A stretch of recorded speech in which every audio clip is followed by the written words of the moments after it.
हमारा टॉपिक है, तो टॉपिक हमारा क्या है आज का, वेलोसिटी कैसे चले। ठीक है, हेडिंग है आपकी velocity in S H M. Class थोड़ा देर तक जाएगी अच्छी, कब तक वो मैं बताऊंगा। ध्यान सुनो, होता क्या है कि जैसे मान लेते सर्कुलर मोशन में हम पहुंचाए आपको, और फिर प्रोजेक्शन से हम समझाते हैं हो क्या रहा है।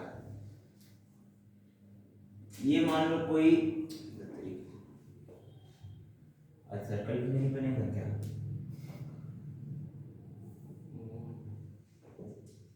ये मान लो कोई सर्कुलर पाथ है, ठीक है। इस पाथ पर ये मैंने एक्स एक्सिस बना दी, एक्स एक्स डैश, और ये मैंने वाई एक्सिस बना दी, वाई वाई डैश। ठीक है, इस ऑर्बिट में यहां पर कोई पार्टिकल है, ठीक है। पार्टिकल सर्कुलर मोशन कर रहा है, ठीक है। मैंने आपको बताया था सर्कुलर मोशन अगर कोई पार्टिकल कर रहा है तो वो मोशन पीरियोडिक होता है लेकिन हार्मोनिक नहीं होता है। हार्मोनिक मोशन क्या होगा, जो इस पार्टिकल का किसी भी एक्सिस, या तो इस एक्स एक्स डैश में या फिर वाई वाई डैश में जो प्रोजेक्शन होगा वो प्रोजेक्शन हार्मोनिक मोशन कर रहा होगा, ठीक, ऑस्किलेटरी मोशन। और ये क्या कर रहा होगा, ये सर्कुलर मोशन कर रहा होगा। सर्कुलर मोशन पीरियोडिक है लेकिन ऑस्किलेटरी मोशन नहीं। अब ध्यान सुनो, पार्टिकल जो यहां पर है मान लेते हैं पी पॉइंट पर है, अगर मैं इसकी पोजीशन जानना चाहूं तो पोजीशन कैसे बताते हैं, हमने कहा एंगल से, है ना। Yes sir. ओरिजिन ओ से मैंने इसका ये पॉइंट मिला दिया, ठीक है। अगर मैं वेलोसिटी जानना चाहूं, मैंने कहा लीनियर वेलोसिटी अगर इसकी स्मॉल v है, ठीक है, रेडियस कितनी होगी, जितना इसका एम्पलीट्यूड होगा। सर्कुलर मोशन पिछले चैप्टर में आपने पिछली क्लास में ओरिजिन से यहां तक की जो डिस्टेंस होगी, है ना, यहां तक की मैक्सिमम डिस्टेंस जो हो सकती है, पार्टिकल मैक्सिमम यहीं तक आ सकता है, यानी प्रोजेक्शन मैक्सिमम यहां तक पहुंच सकता है। अगर प्रोजेक्शन मैक्सिमम यहां तक पहुंच सकता है तो मैक्सिमम डिस्टेंस या मैक्सिमम डिस्प्लेसमेंट जो होता है उसे एम्पलीट्यूड बोलते हैं। अच्छा, यहां से यहां तक की डिस्टेंस एम्पलीट्यूड है, लेकिन हम जानते हैं कि भाई रेडियस कांस्टेंट होती है सर्कुलर मोशन की। अगर ये एम्पलीट्यूड है तो ये भी एम्पलीट्यूड के बराबर होगा, क्या लेंथ इसकी, मैं रेडियस को एम्पलीट्यूड के बराबर दिखा दूं। सर्कुलर मोशन में आपने पढ़ा था v equals to r omega. Circular motion जिसको नहीं याद है आज रोगे जरूर, पढ़ लो बच्चा, मौका है, ध्यान देखो। हमने कहा v equals to r omega, ठीक। ये लीनियर वेलोसिटी है, ये एंगुलर वेलोसिटी है। तो v अगर मैं जानना चाहूं v क्या है तो हम कहेंगे v equals to r omega लिख सकते हैं क्या।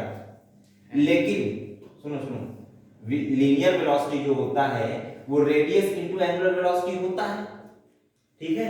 लेकिन रेडियस क्या है, एम्पलीट्यूड के बराबर। तो मैं अगर लिखना चाहूंगा तो क्या लिखूंगा, a ओमेगा। बात समझ में आ रही, लीनियर वेलोसिटी और उसमें रिलेशन समझ में आया। अच्छा, अब हमसे कहा गया कि भाई ये जानना है इसकी लीनियर वेलोसिटी तो ऐसे जा रही है, तो ये क्या होगा, वेलोसिटी वेक्टर, ठीक है। पार्टिकल का सर्कुलर मोशन में वेलोसिटी वेक्टर ये हो गया। लेकिन अब अगर मैं जानना चाहूं, ध्यान सुनो, अब अगर मैं जानना चाहूं कि प्रोजेक्शन जो होगा, मैंने क्या बताया, ऑस्किलेटरी मोशन कौन कर रहा है, इस पॉइंट P का, इस पॉइंट P का जो प्रोजेक्शन होगा वही ऑस्किलेटरी मोशन कर रहा है। तो अब अगर मैं पूछूं कि इस पॉइंट P का प्रोजेक्शन का वेलोसिटी कितना होगा, बात समझ में आई। तो इस वेलोसिटी वेक्टर का प्रोजेक्शन इस लाइन पर ले लेंगे। हमने कहा ये आ गया पॉइंट P डैश, और यहां से अगर मैं निकालूं प्रोजेक्शन तो यहां आ गया हमारा, इसको मैं बोल देता हूं Q, इसको बोल देता हूं Q डैश। कोई समस्या? तो जो वेलोसिटी, ये लीनियर वेलोसिटी वेक्टर है सर्कुलर मोशन का पार्टिकल का, और पार्टिकल के प्रोजेक्शन का जो वेलोसिटी वेक्टर होगा वो p q डैश के बराबर होगा क्या। इस पार्टिकल का वेलोसिटी कितना होगा, मैंने कहा इतने के बराबर प्रोजेक्शन का, और पार्टिकल का सर्कुलर मोशन पे कितना होगा, v equals to a omega. बात समझ में आ रही है? अब ध्यान सुनो, मैं कहूं कि इस पार्टिकल p का प्रोजेक्शन जो है उसका वेलोसिटी वेक्टर में लिखना चाहता वेलोसिटी लिखना चाहता हूं v एट टाइम t, तो मैं ये लिखूंगा p डैश q डैश। बात समझ में आ रही कुछ कुछ? ये वाला part। वेलोसिटी अगर मैं लिखना चाहूंगा प्रोजेक्शन का, तो प्रोजेक्शन वेलोसिटी, ध्यान सुनो, ऑस्किलेटरी मोशन जो होता है वो एक्सेलरेटेड मोशन होता है, यानी वेलोसिटी हर टाइम पर चेंज हो रही है। मैंने कहा किसी टाइम t पर वेलोसिटी जो होगी उसको मैं लिखना चाहता हूं, तो मैं लिखूंगा वेलोसिटी एट टाइम t। ठीक, फंक्शन के फॉर्म में लिख दिए, जैसे मैथ्स का फंक्शन लिखते हैं। अब ध्यान से सुनो, हमें vt चाहिए, तो करें क्या? एक काम करते हैं, पहले इसका एंगल देखते हैं कि किस एंगल पर है या किस फेज में है। तो मैंने कहा इसका फेज एंगल मान लेते हैं हम omega t plus phi naught, जैसे पहले आप लिख दिया है फेज एंगल, है ना? अगर ये omega t plus phi naught है तो ये कितना होगा? ये भी omega t plus phi naught होगा क्या? रुको अच्छे बता, अगर इस लाइन के पैरेलल में यहां पर एक लाइन खींच दूं, ठीक, ध्यान देखते जाना,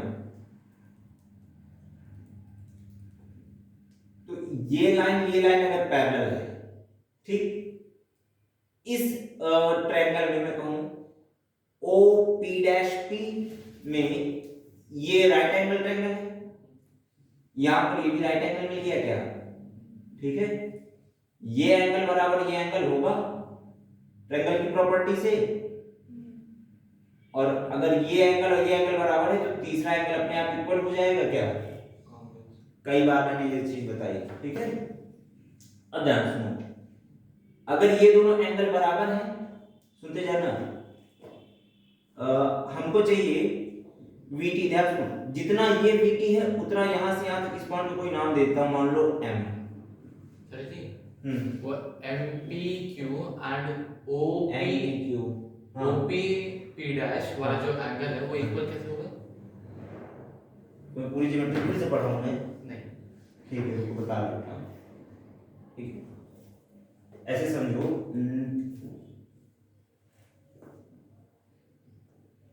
थोड़ा सा अलग करके क्लियर करके बना देते, हाँ, अलग थोड़ा सा क्लियर करके अलग करके बनाओ, रुको वीडियो रोक देते हैं।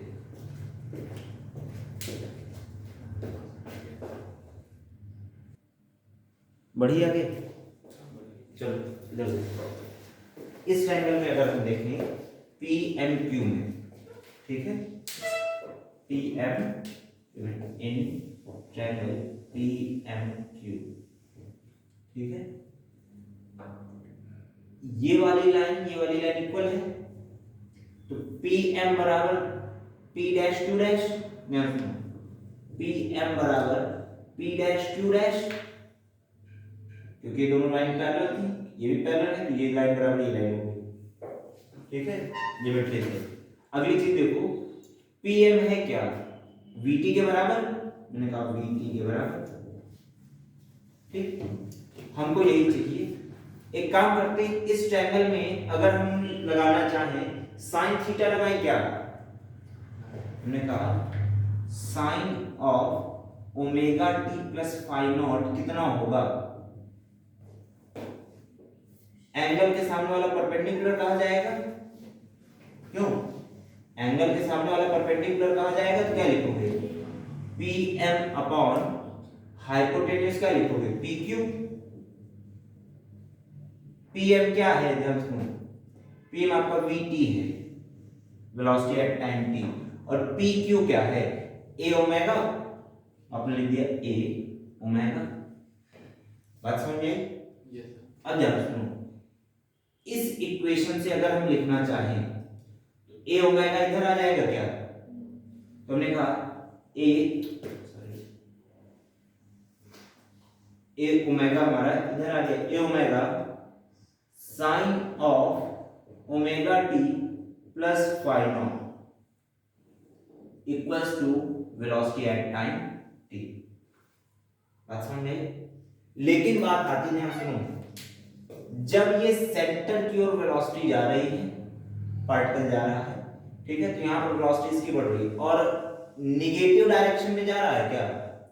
इधर देखो निगेटिव डायरेक्शन में। जब निगेटिव डायरेक्शन में वेलोसिटी होगी तो आप लिखोगे क्या, माइनस साइन के साथ में, ठीक है। तो आपने कहा वेलोसिटी एट टाइम टी क्या आ गया, minus a omega sine omega t plus phi naught. ये आ गई आपकी वेलोसिटी किसी पार्टिकल की किसी टाइम टी पर। हां टी नीचे चला जाएगा ना, कहां टी नीचे चला जाएगा, क्योंकि हमें वेलोसिटी चाहिए। एक मिनट, ये टी को कह रहे हो, अरे दादा फंक्शन लिखते हो ना एफ टी, या अगर मैं लिखता हूं f of x equals to x square plus something something something, understood. तो यहाँ पर ये x के फॉर्म में फंक्शन होता था, यानी फंक्शन x पर डिपेंड कर रहा है, यहाँ वेलोसिटी टाइम t पर डिपेंड कर रही है, मात्र ये बताया जा रहा है। बात समझ में आई? अब ध्यान सुनो, अगर इसके अकॉर्डिंग मैं कहना चाहूं, इसके अकॉर्डिंग मैं कहना चाहूं मैक्सिमम वेलोसिटी कब होगी, ठीक है, अगर हम लिखें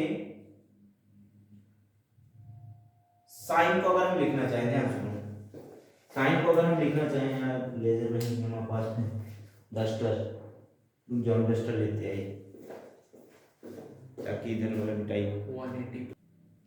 ध्यान से देखो, साइन को क्या लिख सकते हैं, एक चीज ये बताओ, हम एक फॉर्मूला जानते हैं, जिसको कहते हैं trigonometric identity, sin square theta plus cos square theta क्या होता है, 1। हमने कहा sin square theta plus cos square theta बराबर 1 होता है।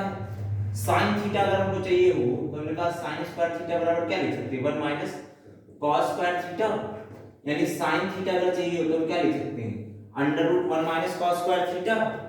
बात समझ में आ रही?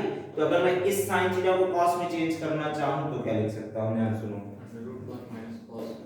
हम लिखेंगे this imply that minus a omega, मात्र इतना हमें चेंज करना, तो करें क्या, under root 1 minus cos square omega t plus phi naught, यही लिखोगे, एंगल यही लिखा जाएगा, ठीक, equals to velocity at time t।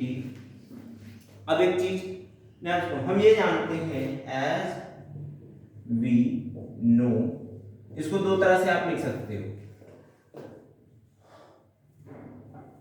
x equals to क्या पढ़ा है आपने, a cos omega t plus phi naught, displacement आपने एसएचएम में यही पढ़ी है ना। अगर a उधर है तो a नीचे आ सकता है क्या, ये लिख सकते हो, तो cos of omega t plus phi naught क्या है, x अपॉन a, हम यहाँ cos ऑफ ओमेगा t दिया x अपॉन a लिख सकते हैं क्या, लिख देते हैं, this implies that minus a omega under root